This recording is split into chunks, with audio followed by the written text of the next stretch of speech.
Good evening, everyone. Welcome back to the floating head of Simon TV. Wonderful that you could join me again on another Sunday evening. Tonight, we are going out live on X, YouTube, Instagram, Substack, Rumble, Twitch, the Fediverse, and Resonate Radio in Nokia and Finland. Whichever channel that you are coming in on, please do share this broadcast out so that everyone knows that we are here doing this. What a fascinating week it's been, both domestically and internationally. I have a bunch of news articles that I want to go through discussing the week's events. But before I do, I have a fantastic guest joining me. The new leader of the Rock the Vote minor party is Dr. Andrew Crowley. He's a fascinating gentleman, and I've had a couple of conversations with him, and he had an awful lot of very, very interesting things to say. So I thought I'd get him onto the show to have a chat for all of us, to which he kindly agreed. Let me bring him on now.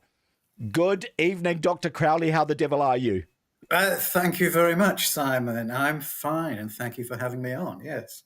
Well, it's absolutely tremendous. Now, I've had a few conversations with your people over the I guess about the last 12, 18 months. And the thing that strikes me about all of the people I've met from Rock the Vote is just how nice they are. These are people who are very thoughtful, very kind-hearted, and are looking to change the world for the better. Would that be a fair assessment? That is a very fair assessment. We're all lovely people, all nice people. And in our meeting yesterday, we had a refugee who came along, and a refugee from, shall we say, a certain ideology. And she felt welcome in our little group. And I said, well, it's kind of a safe space for the free-thinking people. And so this is the place where you can say whatever you want, whatever's on your mind, without fear of reprisal. All right, fantastic. And in terms of the ideology of Rock the Vote as one of the minor parties, what is your sort of sine qua non? What is the ideology that you would say that best fits you as a description? Right. Our ideology is to push against ideology. What we are a bunch of quite ordinary people, and that's what's extraordinary about us. We're ordinary people who wouldn't have not have got into politics if it hadn't been for COVID and the lockdowns and the mandates and so on. So most of us were just happily doing our jobs, quite ignoring politics, because it just swings from Labour to National and whatever next, and what's the difference? Now, what happened in 2020 and onwards was appalling. And we felt, and many of our friends felt, that this was wrong, that the government shouldn't have such great overreach, and that people should have autonomy over their own bodies and their own lives. And we could see the problems that were coming ahead and are still being paid now, many years later, on the ridiculous policies that were implemented. So if you're the type of person who listens to Reality Check Radio or has followed the Voices for Freedom campaign, you will probably be a good friend of ours and find yourselves in good company. At a national level, we would like the national government to be a bit smaller. I think the national government, or we think the national government, should really limit itself into what it does. It shouldn't be interfering in all aspects of our lives. And similarly with local government, again, we would like local government to be accountable and more efficient, because we can see our rates going up year upon year, and we can see our services not being delivered. One of the issues, or many of the issues that are going to come up in the forthcoming local elections is about, well, what about congestion? Why is the centre of Auckland so congested? Well, a simple answer to that is the way it's been managed by Auckland Transport and the current Auckland Council. They've currently got this anti-car agenda. And so they're busily narrowing lanes, changing speed limits, removing parking, all in the name of, well, climate change. So that's part of our ideology. Our critics would brand us as far right. I don't think that's a fair acronym. We're probably middle of the road to slightly conservative, put it that way. We're what we call a broad church. Many of us are what you might describe as old lefties. We probably described in the past as social democrats. But times have changed. And Yes, the Overton window has shifted so that yeah, people who once upon a time considered themselves left-wing social democrats and so on are now being described pretty much universally as being far right. The yeah, distinguish when you look at left-wing politics, you really do distinguish, I think, well, you need to these days, between the people who are sort of old school class leftists, materialists, against the authoritarian wokists that we see are predominating there. But it would also be fair to say, I think, like when I speak to some of your people, that you seem to be rather libertarian in outlook. You believe more in sort of small government, yes. in preserving individual freedoms rather Yes, than the sort of the collectivist authoritarian approach to government that we have been seeing from the major parties. Would that be a fair assessment? that's a fair assessment. We could admit to having libertarian tendencies in the sense that we believe in the freedom and the sovereignty of the individual. If that makes us libertarian, then we're libertarian, and we believe in free speech, and that seems to make you far right and reactionary these days. And so the government should do less, the individual should do more, put it that way. The individual has rights, but it also has responsibilities and duties within a community and within a country. So part of our thrust is to, first of all, regain sovereignty for New Zealand, for the people of New Zealand, reinstate democracy throughout New Zealand at all levels so that you do get correct and proper representation. The old-fashioned one person, one vote would seem to be a good idea. And why do we have such a large government and such a large bureaucracy doing many, many things that it really shouldn't be doing? Okay. All right. Well, look, I do need to say good evening to all of our viewers that are coming in across all of the various social media channels.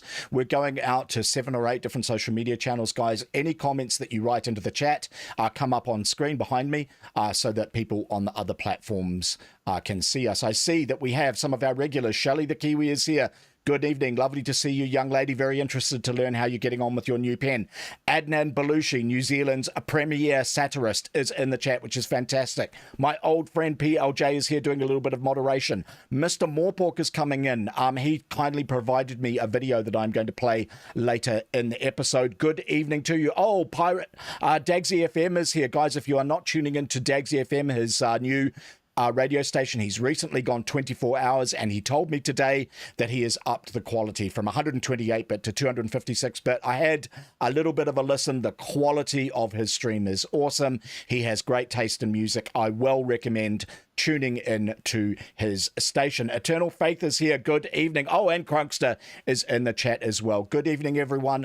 If you do have any questions for Dr. Crowley, please do log them in the chat, and I will ask them on your behalf. All right, look, I'm going to bring up your party's website, Rock the Vote.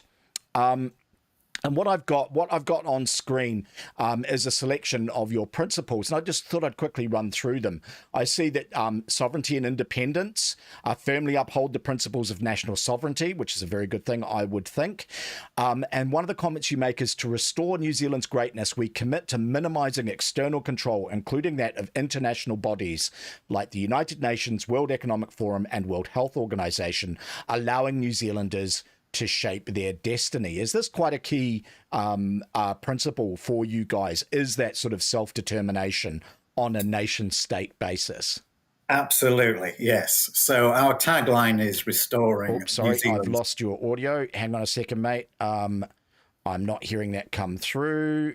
What have I done wrong? One moment. You need to unmute me. I'm very, very sorry, Dr. Crowley. I don't know why I can't hear you in this view. Okay, all right, I'm going to go back to the other view so I can. Could you give me one sentence? Yeah, there we go. Yeah, Okay, sorry about that. Not sure what happened. absolutely. Absolutely. Restoring sovereignty to New Zealand and for New Zealanders is our top priority. There are far too many issues and too many policies that are dictated elsewhere. The overriding body, obviously, is the United Nations, but the current one is the World Health Organization, or the WHO. So our friend Kirsten Murphy is currently collecting signatures to get a referendum for all of people of New Zealand to vote on whether New Zealand should be a member of the World Health Organization. We would like to exit the WHO, but to do that, we need wet signatures, and we're helping her in that quest. So at every meeting, you'll find a petition asking for a referendum on this particular issue. We've also got concerns about what the UN is directing. And there's all sorts of things about why did we sign the Paris Agreement? Why are we even thinking about committing to net zero? These are all external bodies dictating policies for New Zealand. These are not in the best interest of the people in New Zealand. No, and I think that ever more people are sort of aware of that these supranational organizations are often extremely authoritarian in outlook. They believe very much in one world government, and they often treat the leaders, the democratically elected leaders of countries as really just their ambassadors to the people. And the argument that I would make is, wanted to pick up on a comment that you made earlier, where you said that you believe in the democratic principle of one person, one vote. And that is very much a philosophy that is under threat in many regards, whether it's domestically, where we have an issue where people the value of a person's vote in this country is very much determined by their race, but also from the control that is exerted upon our country, which just seems to be ever increasing from these supranational organizations. And the example that I give is that, Larry Fink, who's just been appointed the co-chair of the World Economic Forum after Klaus Schwab was forced to resign, is not entitled to vote in New Zealand. But you can't tell me that his opinion, that my vote in New Zealand elections is equivalent to his, because it's absolutely not.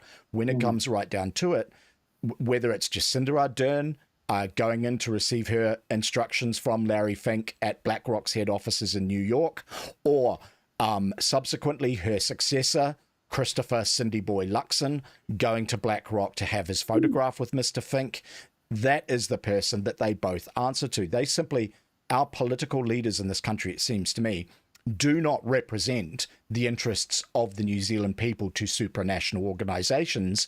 Instead, it's the other way. They represent the interest of supranational organizations to us, the people. And I don't believe that that is how a democracy should work.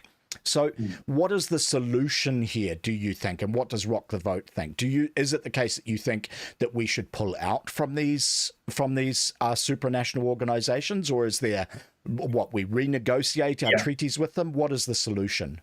No, pull out of them. Pull out the World Health Organization. Pull out the United Nations. Why do we need to be in it?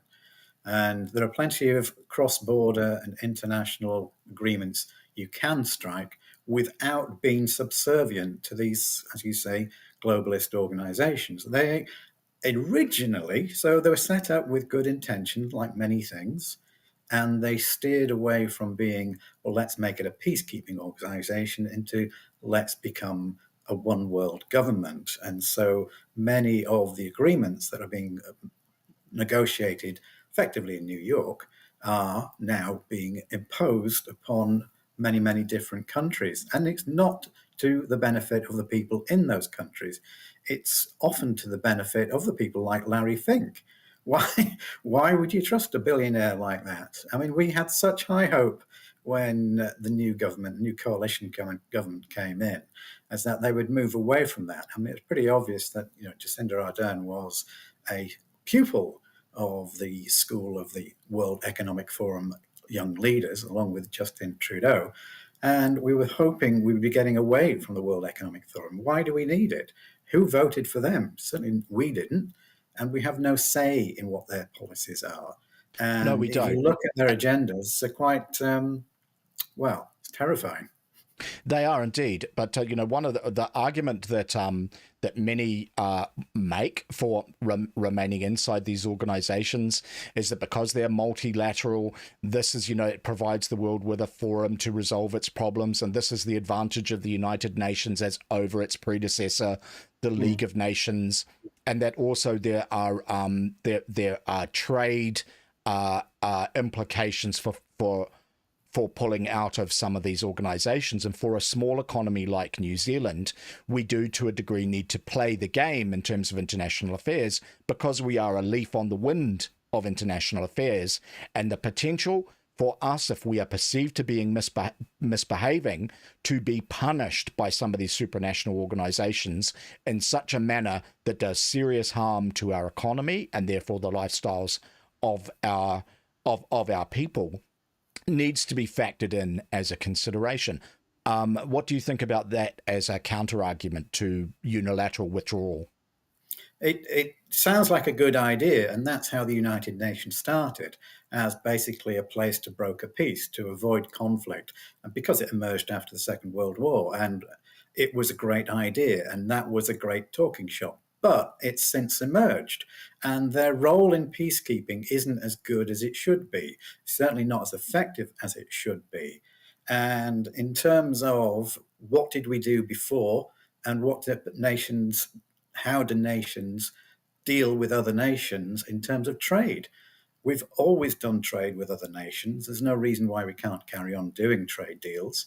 And because you leave one organization, because the United Nations isn't a trade body, it's never intended to be a trade body. It isn't, but the WTO is, right? So, like, you have the WTO, you have the World Bank, you have the World Health Organization, you have the United Nations. They are all a part of that sort of global infrastructure, right? And pulling out from one has an impact on another.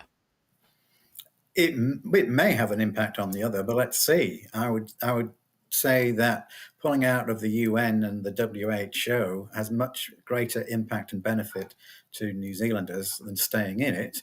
And if that's at the cost of leaving the World Trade Organization, then so be it. But I don't see why it should be.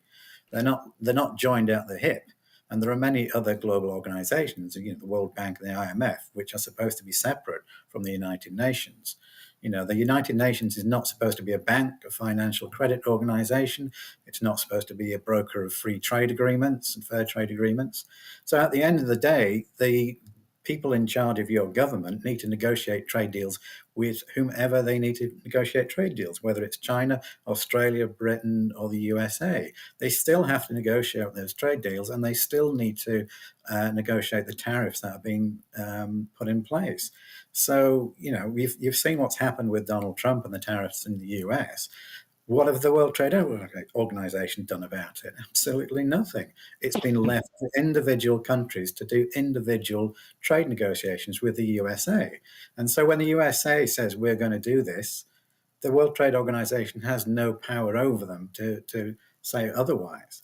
And but they enjoy a certain amount of latitude because of their economic might that New Zealand doesn't, right? And we have seen this before, where countries that misbehave are punished. And I think of Chile under Allende, when you had Richard Nixon was unhappy about the rise of left-wing socialists inside South America, and the issues around the Monroe Doctrine of it being effectively United States territory. And the classic quote from Richard Nixon was, "Make their economy scream."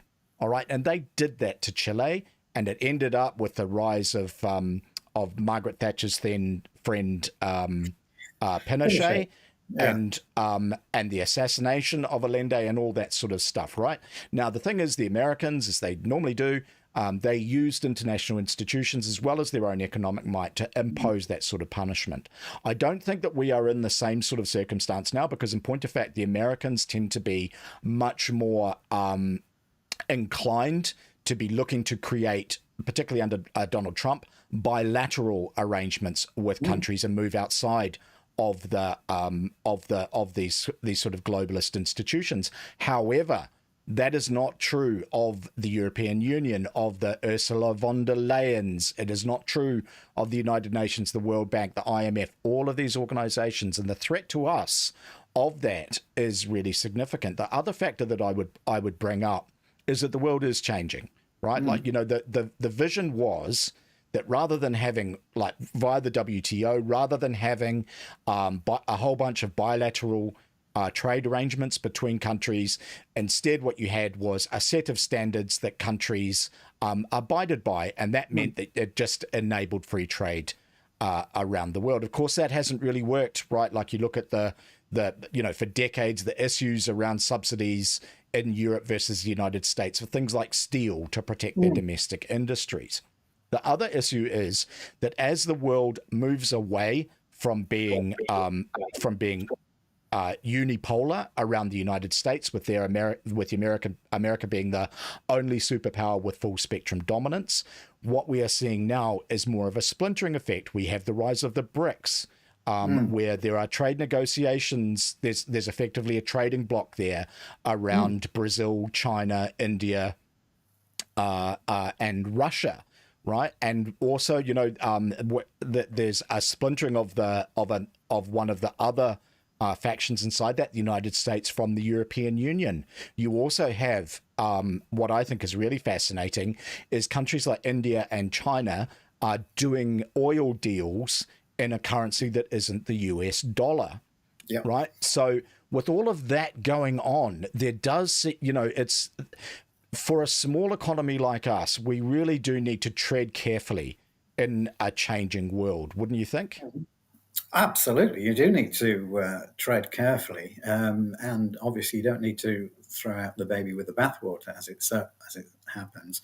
But if you look at the history of the World Trade Organization, what impact it's had on trade and countries, it's never-ending rounds of trade agreements, trade negotiations, and they never seem to end. I mean, it came out of the GATT, the General Agreement on Tariffs and Trade, and that was initially a few countries, and it grew and grew and grew until it became the World Trade Organization. If let's hypothetically we withdraw from some organization like that, is Japan going to stop selling us cars? Is China going to stop selling us cars? No, of course they're not. They will do deals as they see fit. What you've got is this intermediary at the moment.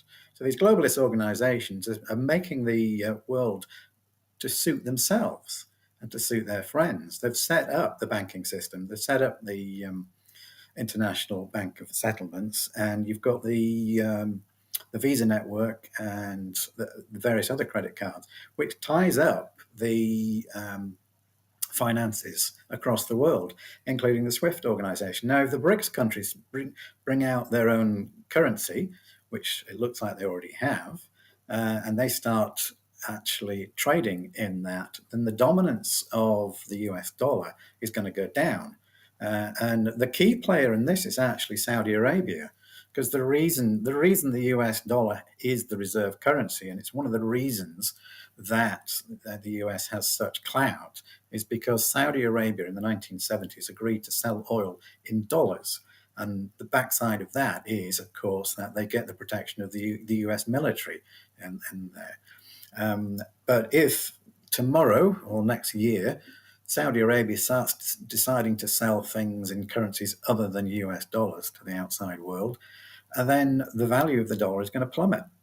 Yeah, well, that's the concept of the petrodollar, and this is the significant change that I think that many people are running around just sort of not quite realizing that for decades and decades, the Americans have let the whole world know, casus belli, that they will go to war against any oil-producing nation who sells oil in any currency other than the US dollar. The petrodollar is what backs up the world's reserve currency. Now, that is changing. It isn't the case that the BRICS have been talking about creating their own reserve currency. They haven't quite reached that point there, probably because they don't want to pick a fight that they probably can't win with the United States. However, what they are doing is selling oil in non-US dollar currencies, non-US dollar denominations. And the other thing is they have expended huge amounts of effort doing everything but creating a reserve currency. So, for example, they've been aligning their financial institutions and their transactions and things like that, so that, once upon a time for lots of countries, you mentioned SWIFT before, the interbanking system, which is based in Belgium. Now, once upon a time, countries like that, if you were buying oil from Russia or selling, petroleum products between China and India, those transactions interbank traverse the SWIFT system, meaning the European Union and Belgium.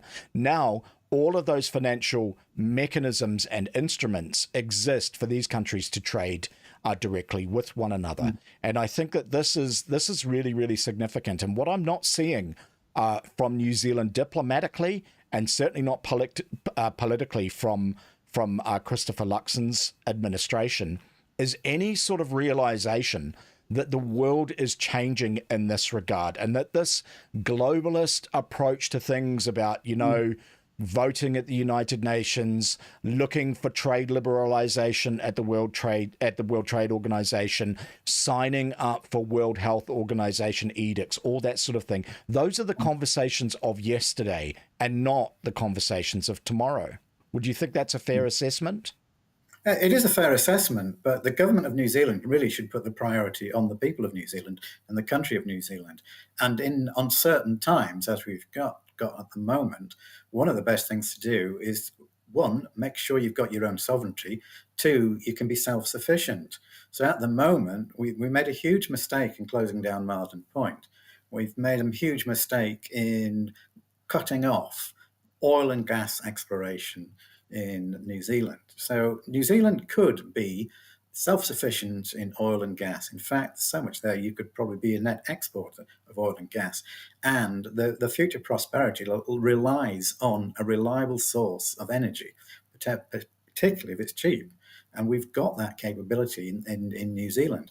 We're also lucky that we've got a huge amount of agricultural land, which has a huge potential.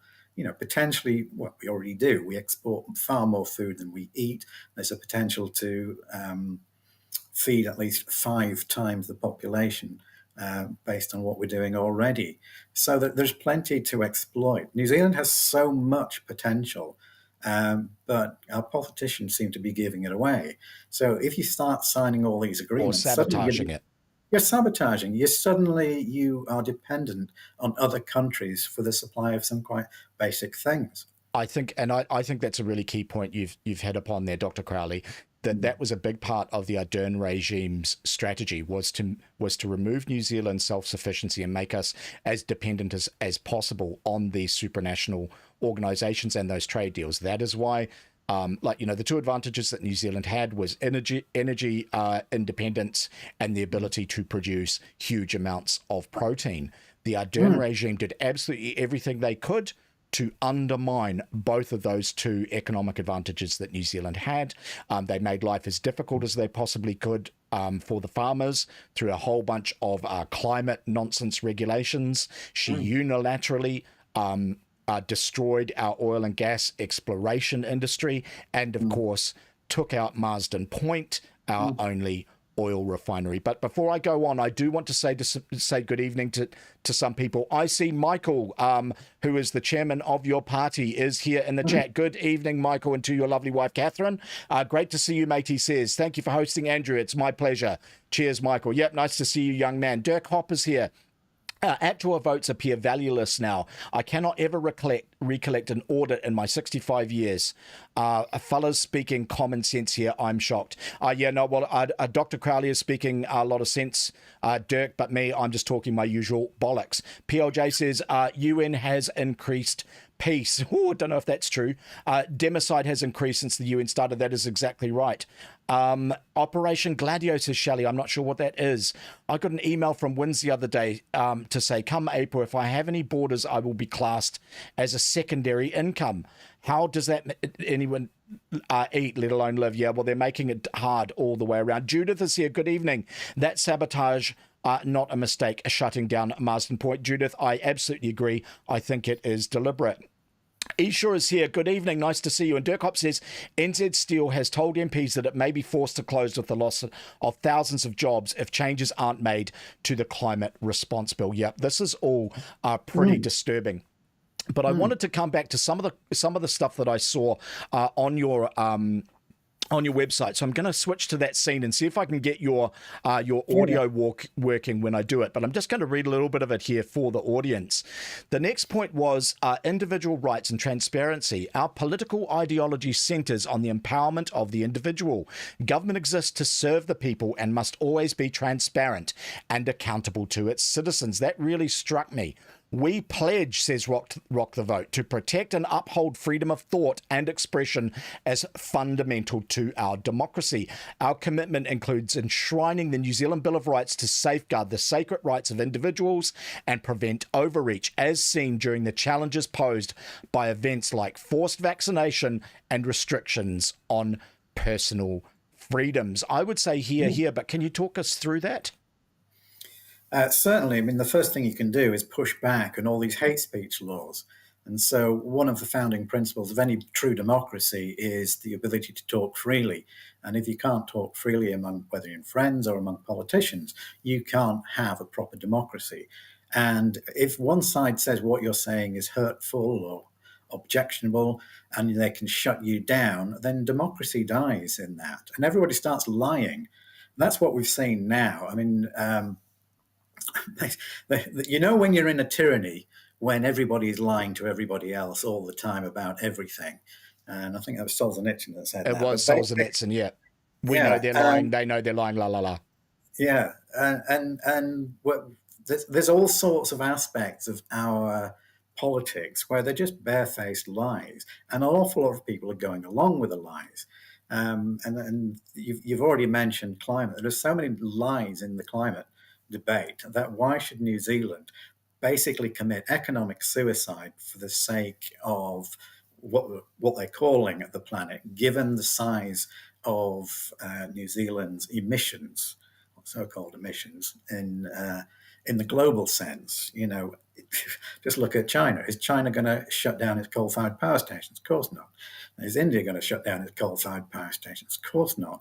Both India and China have benefited enormously from a large supply of cheap energy. And that's one of the keys to prosperity in any modern country. And the West is killing itself on the virtue signaling of climate change.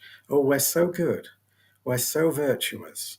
We're going to save the planet. Well, what you've done is outsource all your industry. So you've deindustrialized, and then you've made energy so much more expensive. I don't know if you've noticed how much more energy costs. Electricity and gas is costing a lot more than it used to over the past few years.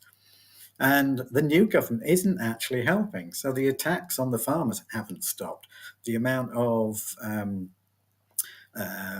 tax that individuals are paying. So basically, if it moves, they will tax it. And if it doesn't, tax it till it does. It seems to be the mantra. So you would expect from a national government a government of low taxation. If you have a government of low taxation, you free up people to earn money. It's all very well talking about wealth distribution, and quite clearly Chloe Swarbrick has got no idea what she's talking about. She's talking about redistributing wealth. Well, before you can redistribute wealth, you have to earn it first and create that and generate that wealth first. Where's that going to come from? It's not going to come from the government. The government doesn't have any money. It just borrows yours and other people's money to spend on pet projects and ideology. It's crazy. But a new approach to common sense politics would benefit New Zealand enormously. Reduce the tax base, reduce the regulations, reduce the burden on New Zealanders, set them free to do business, and they will create the businesses and they will generate the wealth. Allow them to innovate. There's a lot of smart people in New Zealand who have got some great ideas. Why not set them free? If you pin them down with regulations and tax, they're going to be pushed out of business. One of the nice things about New Zealand, I think that's a fair assessment. Coming back to Rock the Vote as a political party, because you are a minor party. I understand that you are looking to gain a little bit of prominence. One of the things that you need to do is to reach 500 registered members, I Yep. understand. So, I think that is worthwhile. I think that Rock the Vote certainly is a voice that adds to our national discourse. So, for our audience, if they were looking to help you get to that 500 threshold to register as a political party with all of the advantages that come along with doing that, where would they go to support Rock the Vote? All right. The first place, of course, is the website, the rockthevotenz.org.nz, and they can see our policies and our principles. They can also see our events. So we have a number of events. We like to have a monthly event with a guest speaker, and that can be from, shall we say, like-minded people. We've had people from Let Kids Be Kids. We've had people from Safer Tech, and we've had people from Hobson's Pledge, and so on.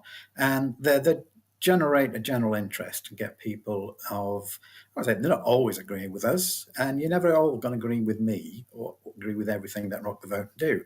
But there's certainly starting points for our conversations. So there's usually a speakers event once a month. There's also a movie event once a month. We've moved. The movie used to be a movie night. Now it's a movie matinee. Our movie matinee yesterday was quite good because it generated a lot of interest and a lot of discussion afterwards. So the idea is not just to watch the movie; it's to come and talk about it. What ideas? What did you think of the movie, and what can you do about it? And so on. So if you want to join, the membership fee is now $10 for 3 years of membership. We think that's an absolute bargain, and it pledges your support without overburdening you financially. You can always donate a lot more because of the donate button on our website. There's also a membership form on our website. There's also a contact form. So if you want to ask any questions of me or anybody else in Rock the Vote, that's your first point of call. And we've got plenty of social media as well going on. And apart from the website, we've got a YouTube channel, we've got a Rumble channel, we've got Substack now, as well as Facebook. So whichever particular social media platform you're on, have a look at that, one of those. The current one, of course, is Substack, which I'm running. Okay. Oh, sorry. Could you give me one more sentence there? I'm just mucking with the audio. You're mucking with the audio, yes. So I was just saying about our social media presence. We're quite extensive now. So the latest one is Substack, which I think is quite good. I've got that up on screen right now. There's actually a picture of me on it. You've got a picture of me on your Substack. Oh, that's funny. Okay, well, that's bloody good. And and I'm looking at your YouTube channel. I see that there's some content there from Trevor Loudon. You mentioned Christine. Is Christine her first name? Ms. Murfitt? Kirsten Murfitt. Kirsten Murfitt gave us a presentation a while. Okay, so every month you guys are getting together. It's almost like a discussion group to a degree, yes, where you watch, where you meet, you discuss ideas. You may have a presenter, someone interesting like Mr. Loudon, like Ms. Murfitt. And there may be some cinema, which is all just very, very convivial and nice, it seems to me. And I should really make the effort to come along and meet some of your people. Also, I'm now looking at your Rumble channel, and there's a huge amount of content here, which I think those in the audience, if you're looking to go to, you can go and have a look at Rock the Vote's Rumble channel, which is Rock the Vote NZ. Their YouTube channel is also Rock the Vote NZ, and I think that'll give you a pretty good insight into their thinking and their philosophies and ideology. Also, their Substack is probably worth subscribing to for their more sort of thoughtful and written content. All right. So when is the next event? Do you do these once a week or once a month? So movie once a month, in-person speaker event once a month. Our next event is actually tomorrow night, and it's an Ask Me Anything leadership talk. So I'll be back on air. So it's an online thing, which we've advertised through our website, as well as we've also got a meetup channel as well. So to arrange the events, we stick it on Meetup. So if you're on Meetup, you'll see them there. So it's just an idea to get people, principally our members, talking and telling us what's of concern to them. Is it the traffic congestion? Is it the local issues like bin collection, street lighting, narrowing of streets, speed bumps, and cycle lanes? Or is it something more on a national level as to what's going on in national politics in terms of education, in terms of foreign policy, or anything else you might think of? Or is it even the bigger picture of what's going on with the globalists? So we're fairly broad church, as I say, and different people have different passions about bits of politics. Some people are much more focused on the local. Others are only saying, nah, just the national is all we want. So we can serve both in that. And our view is to stand people at the local elections coming up and support our like-minded friends. So in the Waitemata local body, we're not putting up candidates for that because we've got like-minded friends who are in CNR standing up as well. And there's over This in is the West. Citizens and Ratepayers. This is the loose coalition of right-wing candidates standing in the local body elections. Well, just to come on to that point, and this is the other thing that I think that that really quite impressed me about Rock the Vote. And let me bring up the Wikipedia article, which might help to inform our discussion a little bit. And this is about Freedoms New Zealand. Guys, you will remember that Freedoms New Zealand was a coalition of smaller parties that stood candidates at the last general election. I just wanted to read you a little bit of it. Freedoms New Zealand, also known as Freedoms NZ, is an unregistered political alliance in New Zealand founded in 2022 by Pastor Brian Tamaki following a series of protests. Today, it is co-led by Tamaki and Sue Gray. It's an umbrella party consisting of an alliance between Tamaki's Freedom and Rights Coalition, Vision NZ, and Outdoors and Freedom. In 2023 New Zealand general election, Freedoms New Zealand received 0.33% of the vote and did not win any electorate seats, so did not enter Parliament. And you are talked about in here as being one of the parties in this. Original members. At its formation, Pastor Tamaki announced that the party consisted of Vision NZ, the New Nation Party, and the NZ Outdoors and Freedoms Party. However, the latter responded that Tamaki had jumped the gun, yada, yada, yada. And talks about all of the minor parties. Matt King, who we've had on the show, friend of the show, he's a good guy. Democracy New Zealand, Heartland New Zealand, One Party, Social Credit Party, Sustainable New Zealand, Opportunities Party, New Zealand Tea Party, who I've never heard of, and so on. Now, what I think is really quite admirable about the smaller parties is that willingness to collaborate.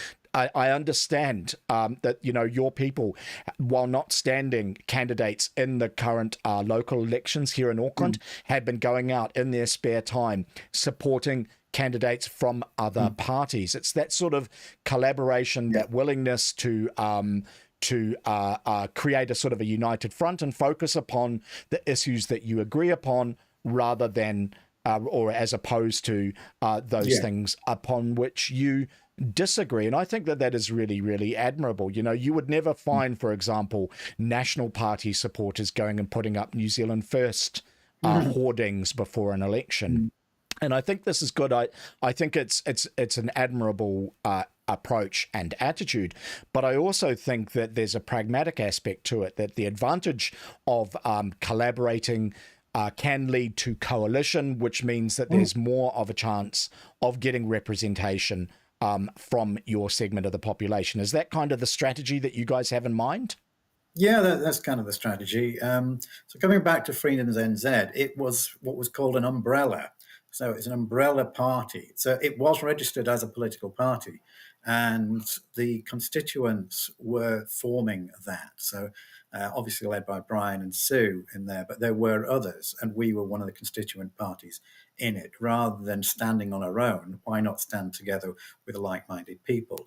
And this was representing of one part of the freedom movement, and that's part of the problem with the freedom movement. We're too individualist, as you like.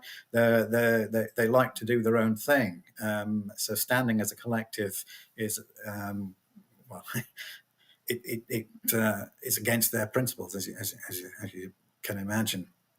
But the problem with the umbrella movement or the umbrella party is people didn't understand what an umbrella party was or an umbrella principle was, that who gets in. Well, there was a list of candidates for that. And so Rock the Vote was standing as Rock the Vote as well, but they were part of the party list.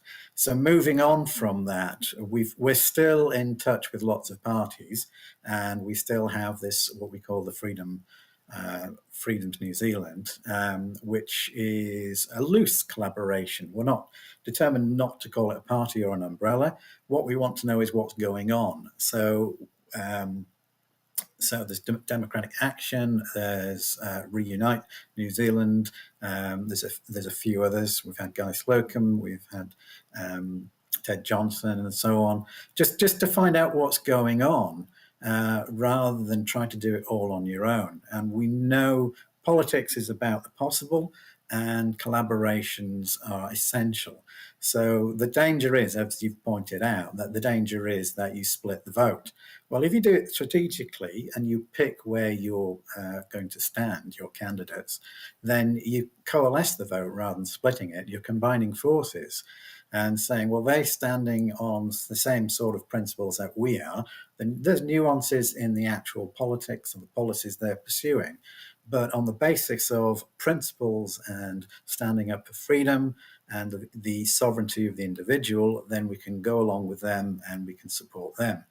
One of the things I should have said, of course, is that, yes, I'm the party leader of the Rock the Vote party, but it's not just about me.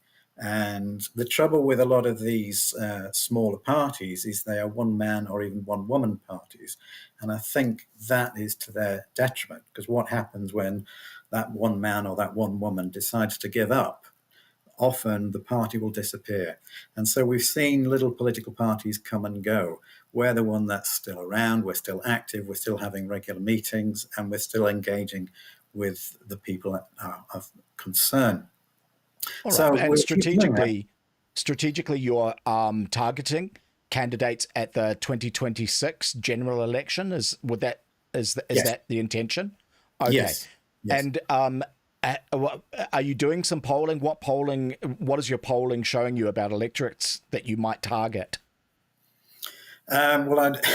We made a mistake. We were brave, put it that way, of putting up Paul Davey in the Central Auckland district. So he was up against Chloe in there, and so you've got a lot of students and young people in there who've gone along with the greenwashing.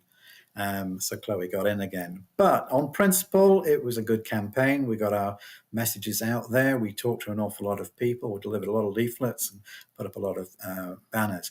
I think we'd probably want to go for somewhere a bit more friendly, maybe the North Shore or even Rodney, and some further south, maybe down to Franklin, and some west, why not Henderson? So particular areas outside of the CBD, and just support the ones in the CBD who are thinking alike to us. Turning to the chat, Judith says, sticks and stones may break your bones, words can never hurt you. Judith, that is exactly true. Shelley the Kiwi says, they're that woke that will probably reject them. I hope not, but anything to do with the climate, they are not full on. Yes, I think that's probably right. Dirk says the foreign powers want to remove our independence in order to control us and make us dependent. I would argue, Dirk, that is absolutely true, and they have their own agents representing their interests amongst us. I would argue that both Ardern and Christopher Luxon are representatives of that trend. PLJ asks, Dr. Crowley, which party's voters will you target? I think that's a good question. Right. That's an interesting question. Again, we like to target everybody. We know we won't get to everybody. We know there's kind of a hardcore, probably 10% of the electorate are on what we'd call the hardcore lefties, and then there's probably another 10% who are going along with the lefties and are signed up all to the global agendas and want to determine collective rights and head on to suicide via climate change. But that leaves 80% who could be our potential customers. The other aspect is there's about 20% of the electorate don't bother voting. And the reason they don't bother voting is they feel politically homeless, because whatever political party they were in, they've seen their party leaving them. And so they didn't campaign and stand on street corners for these parties in the past, just to see those parties sign up to these globalist agendas and effectively betray the country. So just imagine that traditionally you've been a nationalist voter, you would expect them to be a low tax party, wouldn't you? A party of small government, a party of low regulations. Well, if you had thought that and voted national, you'd be quite disappointed. And then if you'd voted for dear old Winston Peters in New Zealand First, and hoping he'd be the instrument of change and pushing back on Ardern's agenda, well, he's been a bit disappointing too. He's not quite standing up to his reputation, and we know what's happened to various members of New Zealand First when they crossed Winston Peters. They're no longer there. And yes, and I think Tanya Ankovic Yeah. Would be the most salient example at the moment, and I strongly suspect that she feels that New Zealand First has not lived up to its undertakings to the people of New Zealand in regards to the second pandemic inquiry. That New Zealand First is happy for all of that to go away, and that is why she left the party. Okay, so you think that there's a lot of disappointed voters on the right coming out of parties like National, like New Zealand First, that you might be attractive to as an option, a sort of almost like a protest vote of disappointed people. I certainly know there's a whole bunch of them. And also there is that large rump of New Zealand voters who, as you say, are so disengaged from the process that they just don't vote at all. So you'd like some of those votes as well. All right. So what is your strategy party-wise for getting your message out, for showing some of these people that there is an alternative, and that by supporting a minor party, they might actually get their voices heard? Well, the first strategy is to build up the party. We need at least 500 paying members, and then we get registered as a political party. The second strategy is to stand in the local body elections coming up and the local council elections coming up. And the third strategy is support our friends who are like-minded people in those local elections. The next strategy is to select suitable candidates in the Rock the Vote party who can stand in the next general election in 2026, and form alliances with like-minded people also standing, and we can do strategic voting in effect, and strategic campaigning in collaboration with other parties. So that's it. It's simple. We just keep on keeping on. We know, the long march through the institutions didn't happen overnight. It took decades. And the overwhelming of our national institutions by international institutions, again, didn't happen overnight. It was over a whole series of decades. And it will take a long time to unwind that. We don't expect to unwind it all in the next year or 2 years, but it's a long, long campaign. I take inspiration from dear old Nigel Farage. And so he took 17 years from the start of his campaign to actually get a referendum on membership of the European Union, and eventually he got it. Now he's campaigning as a member and a leader of reform. And there's a chance he could be prime minister. I think that's a very good point. He was dismissed as a joke for a very, very long time, or, with very, very dismissive terms that were very inaccurate, but he stuck it out. He played the long game. And now that man, it's really astonishing for anyone who's followed his career from the start to believe that he is the leading candidate to be prime minister. All right, turning to the comments in the chat. Excalibur is coming in from London. Morning all, a bit late to the party, but it's good to hear an Englishman telling us what's what. We need more people yelling this out. I absolutely agree, Excalibur, because when you get right down to it, us Kiwis are stupid. Al2 is here. Good evening. End the Reserve Bank, which prints currency out of thin air and charges interest leading to taxation, which leaves the country to pay foreign holders of our debt. That's a good point. Treasury, says Al2, to issue the currency a la Bradbury pound backed by the productivity of the country. I don't know what a Bradbury pound is. Okay, Excalibur says there is no voting our way out of this mess. Look at Britain, we're on the brink. Listen to Professor David Betts, and that's a very good point I'm going to come back to. Shelley says we don't have decades. Sorry, Shelley, I think you're right that our problems are very, very pressing. It does feel like our democracy is hanging by a thread. But coming back, Dr. Crowley, to Excalibur's comment here, there is no voting our way out of this mess. I think more and more people are thinking that there are no democratic solutions to the problems facing society. And I'll give you some examples. Our institutions, I heard Jordan, whose name I forget, he's the chairman of, or rather the CEO of the Taxpayers Union, Jordan. Oh, I forget his surname. Anyway, everyone knows the guy I mean. But he did a wonderful interview with Cameron Slater the other day, where he was saying, look, throughout the pandemic, our institutions let us down. And he is absolutely right. They did. The checks and balances of our institutions were not there to do things like ensure that our Bill of Rights was maintained. Our judges prosecuted people for the non-crime of entering their own country. It is astonishing that our judiciary and our police literally broke the law and invented laws to prosecute people for a non-crime. Now, those convictions have subsequently been wiped, but in point of fact, those crimes committed by the police and the judiciary happened.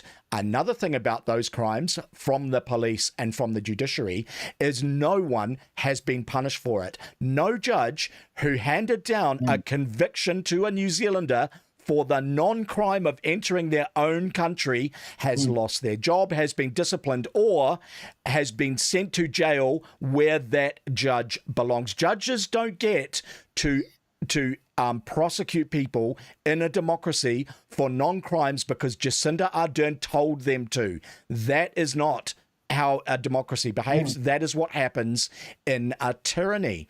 So I take Excalibur's point very much to heart, that it doesn't seem to matter who we vote for, things don't change. A good example of that is this second pandemic inquiry, where we can see that between the political parties of the right that were the opposition throughout the pandemic, New Zealand First, the ACT Party, and National, how they have actually conspired by setting the terms of reference for the second pandemic inquiry to protect Jacinda Ardern and her co-conspirators from justice. They have used the process by setting a terms of reference to ensure that the guilty are never held to account. So coming back to Excalibur's point, are there democratic solutions?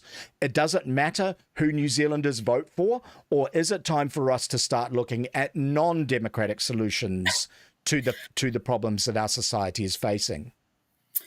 Yeah, there is a faction or factions of the freedom movement who have given up on democracy. They don't believe democracy will work, so let's take up armed rebellion. That never ends well, put it that way. So I do still believe in democracy, and there are democratic processes that can be followed a bit at a time. And it's the old anarchist joke. It doesn't really matter who you vote for, the government still wins. And if voting ever changed anything, they'd make it illegal. And again, I come back to Nigel. He used the democratic process.